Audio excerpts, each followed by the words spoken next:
बिस्मिल्लाहिर्रहमानिर्रहीम। अस्सलाम वालेकुम ख़वातीन व हज़रात। प्रोग्राम हयात रसूल सल्लल्लाहु अलैहि वसल्लम की अगली नशिस्त के साथ हम एक मरतबा फिर हाजिर खिदमत हैं और मेरे साथ हमेशा की तरह हैं जनाब मोहसिन मुमताज़। अस्सलाम वालेकुम मोहसिन साहब। वालेकुम। बहुत शुक्रिया आपके वक्त का। मोहसिन साहब, गुज़िश्ता नशिस्त में हम इस बात पर गुफ्तगू कर रहे थे कि दावत के आगाज़ में तो मुखातिबीन सिर्फ़ कुरैश ही हैं, लेकिन आहिस्ता आहिस्ता वक्त गुज़रने के साथ उस मंज़रनामे में अहले किताब भी शामिल हो गए हैं और अब कुरैश के साथ साथ मुखातिबीन अहले किताब भी हैं और उनसे भी गुफ्तगू हो रही है, उनकी चीज़ों पर भी तनकीदें की जा रही हैं, उनके एतराज़ात जो वो बिलवास्ता कर रहे हैं उन पर जवाब भी दिए जा रहे हैं। तो मैं यहीं से गुफ्तगू को आगे आगाज़ करना चाहूँगा और मैं चाहूँगा कि आप हमें ये बताइए कि इस दौर में मुसलमानों का अहले किताब के साथ और अहले किताब का फिर मुसलमानों के साथ रवैया और इनके आपस में ताल्लुकात कैसे थे, सीरत से हमें क्या पता चलता है इसके बारे में? बिस्मिल्लाहिर्रहमानिर्रहीम। कुरान मजीद से ये बात मालूम होती है और सीरत में भी ये बात लिखी मौजूद है कि तमाम अहले किताब एक जैसे नहीं थे। उनमें कुछ ऐसे लोग ऐसे थे जो वाकई सलीमुल फितरत और नबी सल्लल्लाहु अलैहि वसल्लम की आमद पर लब्बैक कहने वाले थे, ईमान लाने वाले थे।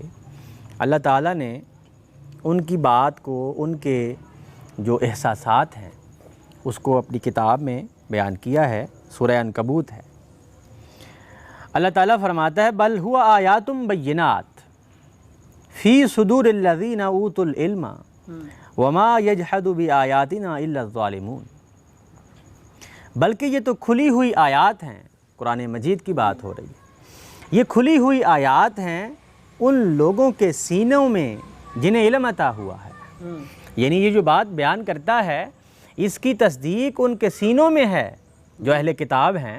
यानी ये उन अहले किताब की बात हो रही है जो अल्लाह पर, उसके रसूल पर और अल्लाह के नबी सल्लल्लाहु अलैहि वसल्लम जो अब दावत यानी जो सच बात को मानने के लिए तैयार हैं, उस हसद में मुब्तला नहीं हैं, उनकी ये गवाही पेश की जा रही है।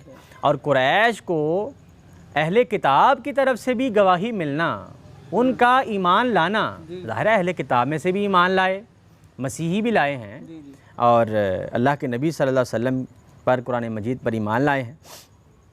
तो ये गवाही कुरैश के लिए काफ़ी थी। अगर वो ईमान लाना चाहते कि जिनके पास तुम जाते हो उनकी तो अपनी किताबों में, उनकी किताबों में वो खुद तस्दीक कर रहे हैं इस बात की कि हाँ, ये बात जो अल्लाह के रसूल बयान कर रहे हैं हमारी किताबों में भी है और हम इस पर ईमान लाते हैं।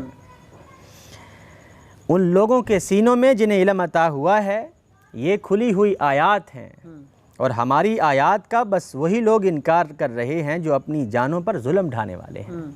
यानी जो हसद में मुब्तला हैं, जो जानबूझकर अल्लाह की किताब को, उसके नबी को झुटलाने वाले हैं, इनकार करने वाले हैं, वो जालिम लोग हैं जो इनकार पर तुले हुए हैं। वल्लज़ीना आतैनाहुमुल किताबा यफ़रहून बिमा उन्ज़िला इलैका व मिनल अहज़ाबि मन युनकिरु बाज़हु। और जिन्हें हमने किताब अता की वो इस चीज़ पर खुश हैं जो तुम पर उतारी गई है। जी, यानी वो तो उस हिदायत, आखिरी हिदायत का इंतज़ार कर रहे थे और वो ईमान लाए हैं। वो खुशी महसूस कर रहे हैं कि अल्लाह की आयात उतरी हैं। और उन जमातों में से ऐसे भी हैं जो इसके बाद हिस्सों का इनकार भी करते हैं। दूसरे लोग इनकार वाले भी हैं, इकरार वाले भी हैं। कुरैश को ये बात समझाने का, बताने का मकसद क्या है कि अहले किताब की गवाही चाहिए ना, तो वो ईमान ला रहे हैं, वो तस्दीक कर रहे हैं इस किताब की। फरमाया अल्लज़ीना आतैनाहुमुल किताबा यारिफूनहु कमा यारिफूना अबनाअहुम। जिन्हें हमने किताब इससे पहले दी वो इसे ऐसे पहचानते हैं जैसे अपने बेटों को। इन कुरान मजीद को, अल्लाह के नबी सल्लल्लाहु अलैहि वसल्लम को जिन्होंने अपने आप को घाटे में डाला वही हैं जो इस पर ईमान नहीं लाते। तो इसका मतलब ये है कि हर एक शख्स ईमान नहीं लाता है। सुनकर ईमान लाना उसको नसीब होता है जो सलीमुल फितरत है, जो बात मानने को तैयार खड़ा है। इनकार पर तो किसी चीज़ का भी इनकार हो सकता है। अल्लाह ताला ने इसको ये बहुत सारी आयात में जैसे कि फरमाया व इन्नहु लफ़ी ज़ुबुरिल अव्वलीन अवलम यकुल लहुम आयतन अन यअलमहु उलमाउ बनी इसराइल। इस कुरान का जिक्र अगलों के सहीफ़ों में है। जी, मिलता है। सहीफ़े जो अहले किताब के हैं, क्या इन लोगों के लिए ये निशानी काफ़ी नहीं है कि इसे बनी इसराइल के उलमा जानते हैं?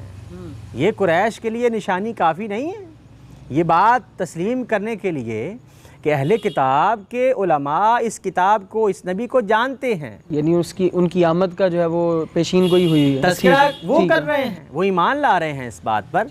ये उनके लिए बहुत बड़ी निशानी है अगर वो ईमान लाना चाहते हैं। तो यानी एक गिरोह तो वो है जो उनमें से सलीमुल फितरत है, और वही जो है वो अपने शुबहात दूर होने पे ईमान भी लाता है।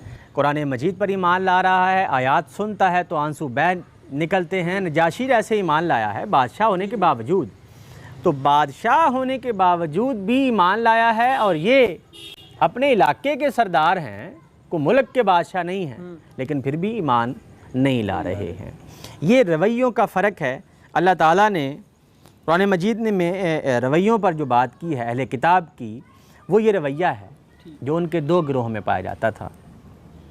अब ये बात जब अल्लाह ताला ने बयान कर दी है तो इससे ये बात मुसलमानों को भी बताई गई है, और जैसा कि सूरह अनकबूत में ये बात आती है, वला तुजादिलू अहलल किताबी इल्ला बिल्लती ही अहसन। अब बात जब कुरान मजीद से बात मालूम होती है तो इंसान की फितरत में है कि दूसरों पर चढ़ दौड़ता है जी।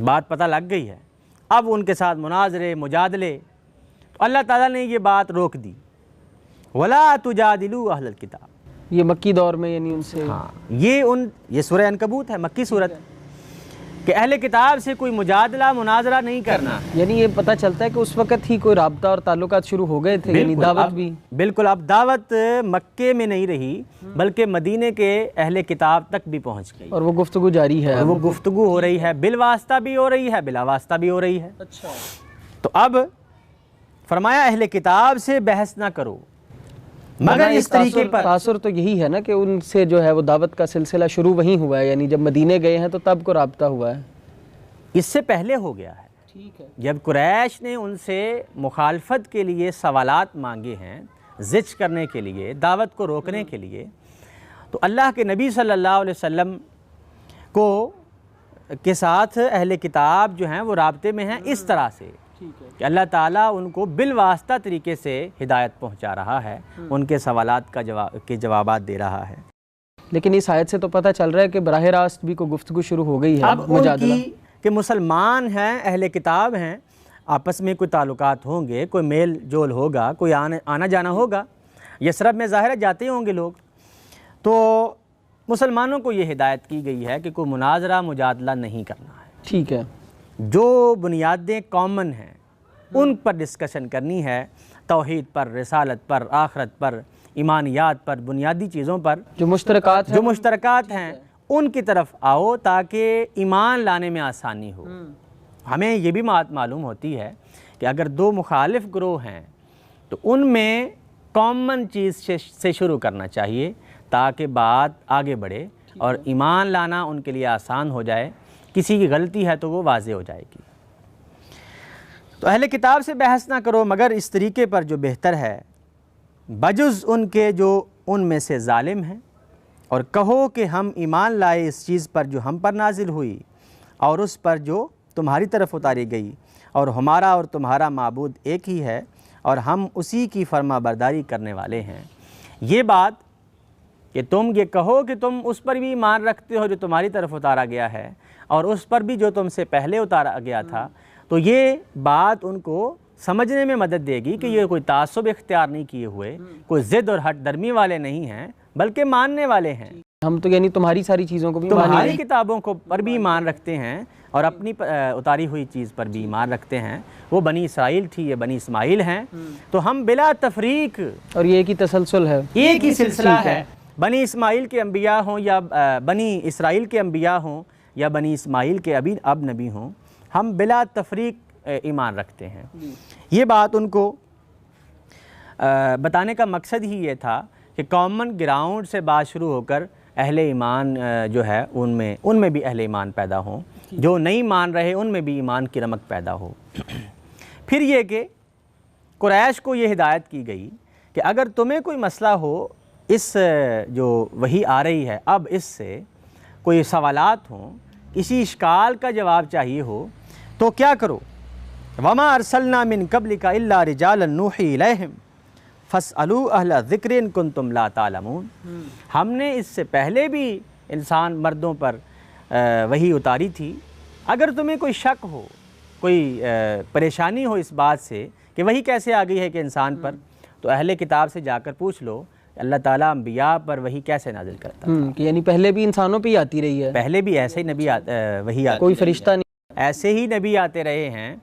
ये मूसा से लेकर ईसा अलैहिस्सलाम तक दरमियान में जितने भी दानियाल हैं हों, हिज़किय्यील हों और मलाकी नबी हों, ये अंबिया का सिलसिला है बनी इसराइल का। तो जाके तुम पूछ सकते हो। ये सूरह नहल की आयत थी। अल्लाह ताला ने इस बात पर कुरैश को और अहले किताब दोनों को मुतनब्बे किया है कि तुम अपनी ज़िद और इनाद को छोड़कर सही हिदायत की तरफ जो है वो पेश कदमी करो। तो मोहसिन साहब, गुफ्तगू का सिलसिला आगे बढ़ाते हैं और मेरा अगला सवाल आपसे ये है कि इसी दौर का एक बहुत अहम तरीन वाक़या मशहूर है मुकाता के नाम से, जिसमें तमाम कुरैश ने, कहा जाता है कि रसूलुल्लाह सल्लल्लाहु अलैहि वसल्लम के ख़ानदान का, बनु हाशिम का जो है वो बाइकआउट कर दिया, मुकाता कर दिया, जिसको आप शेब अबी तालिब से भी ये वाक़या मशहूर है। इसका तफसील फरमाइए। जी, ये सीरत की किताबों में वाक़या मौजूद है। एक रिवायत तो इसी तरह है कि तमाम कुरैश ने बनु हाशिम के ख़िलाफ़ ये मुआहदा तय किया, आपस में हलफ उठाया कि हम इनसे मेल जोल तरक कर देंगे, रिश्तेदारियां तरक कर देंगे, तिजारतें तरक कर देंगे और सारा जो मुआशरती बायकॉट है वो कर देंगे और इनको शेब अबी तालिब में महसूर कर देंगे। और उसमें कहा जाता है कि वो जब बच्चे बिलकते भूख और प्यास से तो उनके रोने की आवाज़ से कुरैश जो है वो हंसते। और वो लिखा हुआ मुआहदा था जो काबे की दीवार पर लटकाया गया और 3 साल तक तकरीबन, ये उसमें आता है रिवायत में कि रहा है। जब दीमक ने उसको ख़त्म कर दिया, चाट लिया, तो हज़रत अबू तालिब से कहा गया कि अल्लाह के नबी सल्लल्लाहु अलैहि वसल्लम ने कहा कि जाओ उनसे कहो कि कुरैश ने ये मुआहदा ख़त्म करे। तो इस तरह की रिवायत आती है। जी, काफ़ी मुश्किलात वाला दौर रहा, यही रिवायत में आता जी। है। तो ये मालूम पड़ता है कि सनदन और दरायतन रिवायत कुछ ठीक नहीं मालूम होती। अच्छा। उसकी उसकी वजह यह है कि मक्का के अंदर कोई शेब अबी तालिब की जैसी कोई घाटी नहीं है। अच्छा, यानी को ना, ये जगह नहीं है, ये जगह नाम ही की। नहीं है। और बनु हाशिम का मुकाता कोई आसान काम नहीं है। बनु हाशिम के मुकाता से मुराद ये था कि कोई चंद लोग हैं जिन्होंने मिलकर चंद सरदारों ने रिश्तेदारियां और तिजारत ये रोकी होगी जो सरेआम होती है। अच्छा। ये नहीं हुआ होगा कि वो इकट्ठे करके उनको किसी जगह पर रख को 3 साल के लिए बंद महसूर कर दिया है, बंद अच्छा। कर दिया है। तो ऐसा कोई बात मालूम नहीं होती, मुमकिन नहीं है।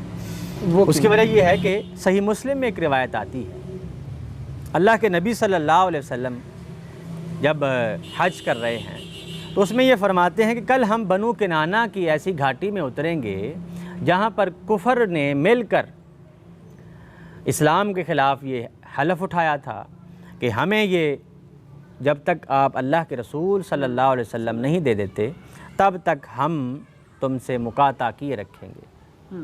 तो ये मालूम पड़ता है कि चंद लोग थे, चंद सरदार या चंद कबीले जिन्होंने ज़ाहरी तौर पर मुकाता किया था, लेन देन का, निकाह का, तिजारत का और इस तरह के। यानी ये मुत्तफ़िका फ़ैसला नहीं था कुरैश का, कोई इत्तेफाकी तौर पर नहीं था, बल्कि चंद लोगों ने अपने गुस्से का इजहार करने के लिए, जैसे आज भी बाज़ ख़ानदान दूसरे के ख़िलाफ़ कर देते हैं, तो ये कोई मुआशरती तौर पर नहीं है। वो यहाँ से भी यानी ये पता चलता है कि ये मिना में रसूलुल्लाह कह रहे हैं ना हुआ है, और वो तो सारे अपने जो मुत्तफ़िका फ़ैसले हैं वो तो अपने वो करते थे दारुन नदवा में। बिल्कुल। तो दारुन नदवा में नहीं हुआ है, बल्कि एक जगह पर उन्होंने घाटी में उतरे हैं और हलफ उठा लिया है।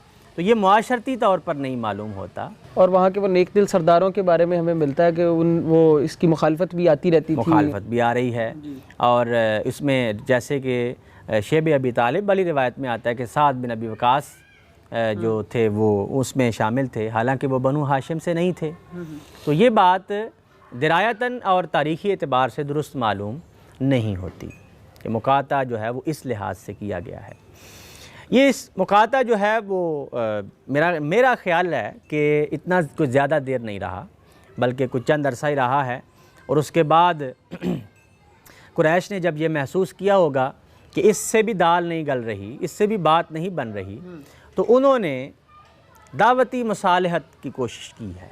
गोया मालूम ये होता है कि ये मुत्तफ़िक़ का फ़ैसला नहीं था, तो क्या जो बाकी बाद के वाक़या है कि यानी वो दीमक चाट गई और यानी रसूलुल्लाह ने हज़रत अबू तालिब को जो ख़बर की, तो इसके बारे में क्या ये भी यानी ये बात दुरुस्त मालूम नहीं होती है। अच्छा। बल्कि ये कोई इत्तेफाकी वाक़या मालूम नहीं होता कि ये पूरे वाक़े के ऊपर आप ये कह रहे हैं कि वो कमज़ोर रिवायात दिरायतन और रिवायतन ठीक ये सनदन और दिरायतन बात दुरुस्त मालूम नहीं होती, बल्कि इतना ही बात मालूम होती जितनी अल्लाह के नबी सल्लल्लाहु अलैहि वसल्लम ने खुद फरमाई। चंद ख़ानदानों ने मिलकर ये फ़ैसला किया होगा कि हम एक माशरती तौर पे उनसे बाइकआउट कर लेते हैं। जैसे आजकल भी कोई ख़ानदान दूसरे से नाराज़ हो जाता है तो आप देखते हैं कि वो बाइकआउट कर लेता है, मेल जोल ख़त्म कर लेता है, रिश्तेदारियाँ ख़त्म कर लेता है। इस तरह नहीं होता कि वो सारे मुआशरे से उनको किसी जगह पर महसूस। जी बिल्कुल। और वो यानी बड़ा अहम ख़ानदान है जिसकी ज़िम्मेदारियाँ हैं, वो अगर 3 साल वो महसूर रहे हैं तो वो सारी हज की ज़िम्मेदारियाँ वो कौन अदा करता रहा है? ऐसा नहीं हुआ जी। तो बस जो मैंने अर्ज़ किया ना कि सही मुस्लिम से ये बात मालूम होती है कि उन्होंने कुछ चंद लोगों ने कुफर के हक़ में फ़ैसला किया होगा कि हम मुकाता करते हैं। तो ये सिर्फ़ इतनी सी बात मालूम होती है। फिर ये कि जब कुरैश ने ये देखा कि इस बात से भी बात नहीं बन रही, इस काम से भी वो काम नहीं हुआ जो हम चाह रहे हैं, ठीक है, वो दावत नहीं रुक रही, तो फिर हम इन्होंने ये कहा, ये फ़ैसला किया कि हम मुसालहत इख्तियार करते हैं। अच्छा। मुसालहत इस तरह कि आप अपने पैगाम में से ये बातें अगर ख़त्म कर दें। अच्छा, तो यानी वो जो कुरान मजीद की वो आयतें वो इस पस मंज़र में है जिसमें वो कोई कुछ लेन देन और कुछ कम करने का मामला आता है। ठीक। ये जो कुरान मजीद की आयात हैं वो इस बात का पता दे रही हैं कि कुरैश ने ये मुतालबा किया है कि आप अपनी दावत में से ये चीज़ें हज़फ कर दें। अच्छा। ताकि हम कोई मेल मिला कर बात जो है वो तय कर लें। ये अबू तालिब को उन्होंने आकर कहा कि आप अपने भतीजे से ये बात कहिए। अल्लाह ताला ने इस बात का जवाब दिया है, और बेशक करीब था कि वो तुम्हें फितनों में डालकर उस चीज़ से हटा दें जो हमने तुम पर वही की है। अच्छा, वो इससे ये भी मालूम होता है कि रसूलुल्लाह उनकी हिदायत की वजह से कुछ यानी चाह भी रहे, सोच विचार कर रहे हैं। यानी अगर ये मान ही लेते हैं, हिदायत की तरफ आ जाते हैं, सोच विचार कर रहे हैं, तो अल्लाह ताला अपने नबी की हिफाजत करता है। नबी अल्लाह की निगरानी में होता है, जो भी काम अल्लाह ताला चाहता है होना वही है। नबी अपनी मर्जी से कुछ नहीं कर सकता। सारे मरहले जो हैं वो अल्लाह ताला की हिदायत में जो हिदायत और निगरानी में तय हो रहे हैं। ठीक। बेशक करीब था कि वो तुम्हें फितरों में डालकर उस चीज़ से हटा दे जो हमने तुम पर वही की है, ताकि तुम इससे मुख्तलिफ हम पर इफ्तरा करके पेश करो। कोई बात हज़फ कर दो, कोई यहाँ से ले लो हमारी, कोई अपनी छोड़ दो, मिल मिलाकर कोई बात कर दे, दीन अकबर बना दे। तो इस तरह की कोई बात कर ले, और तब वो तुम्हें अपना गाढ़ा दोस्त बना लेते, तब हम मुखालफत ख़त्म करके तुम्हारे साथ दोस्ती कर लेते हैं। और अगर हमने तुम्हें जमाए न रखा होता, आपको इस बात पर पुख्ता न किए रखा होता, तो करीब था कि तुम उनकी तरफ कुछ झुक ही पड़ो। तो सोच विचार कर रहे हैं, अगर ऐसा होता तो हम तुम्हें ज़िंदगी और मौत दोनों का 2 गुना अज़ाब सिखाते। अल्लाह ताला अपनी बात को हर सूरत पूरा करके हटता है। नूर को जितना मर्ज़ी कोई बुझा ले, अल्लाह ताला उसको बुझने नहीं देता है। और जब हमारी खुली आयतें उन पर पड़ी जाती हैं, तो वो लोग जो हमारी मुलाकात के मुतवक्के नहीं हैं, कहते हैं कि इस कुरान के सिवा कोई और कुरान लाओ, या इसमें ही कोई तरमीम कर दो। ये सवाल कर रहे हैं, यानी अल्लाह ताला उस सवाल को मेंशन कर रहा है। कह दो, मुझे क्या हक़ है कि मैं अपने जी से इसमें तरमीम कर दूं? मुझे कोई हक़ नहीं है कि कुरान मजीद को मैं बदल डालूं। मैं तो सिर्फ़ उस वही की पैरवी करता हूं जो मुझ पर की जाती है। अगर मैंने अपने रब की नाफरमानी की तो एक हौलनाक दिन के अजाब से मैं खुद डरता हूँ। यानी सबसे पहला मुसलमान खुद नबी होता है। अल्लाह के नबी जो है वो सबसे पहला मुसलमान है और उनकी जो उम्मत है वो उनके बाद मुसलमान है। तो सबसे पहला मुसलमान अल्लाह के रसूल हैं और वो पहला बंदा है अल्लाह पहला का, बंदा है जो और ये ईमान लाया आयत से देखिए कितना वो वाज़े ताल्लुक, यानी ताल्लुक वाज़े हो रहा है कि अल्लाह वो ताला बंदा के अल्लाह साथ। का। जी बिल्कुल। तो ये कुरैश मक्का को दो ठोक अल्फाज में बिल्कुल वाज़े तौर पर कह दिया गया है कि हरगिज़ किसी किस्म की कोई मुसालहत इख्तियार नहीं की जाएगी, और जो वही आ रही है तुम्हें उसकी पैरवी करनी है और अपनी ज़िद और अनाद को और तासुब को हर सूरत ख़त्म करना है। बहुत शुक्रिया मोहसिन साहब। ख़वातीन व हज़रात, गुफ्तगू के सिलसिले को यहीं से अगली नशिस्त में जारी रखेंगे। तब तक के लिए हमें इजाज़त दीजिए। अल्लाह हाफ़िज़।